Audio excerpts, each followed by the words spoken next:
In this problem, we have an equation that is solved for a, but we want to solve it for c, and c is stuck inside these parentheses. There's a fraction multiplied by those parentheses, so there's a few steps for us to carry out before we can solve this for c. The first thing I'd like to do is get rid of this fraction.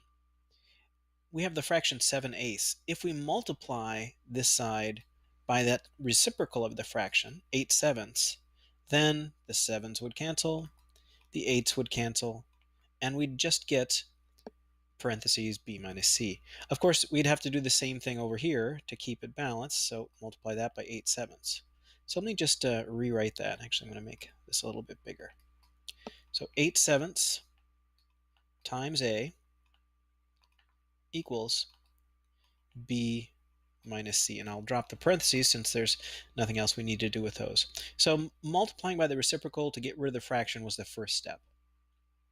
Now I've got to get the c term alone. We're trying to solve for c, so I'm going to subtract b from both sides.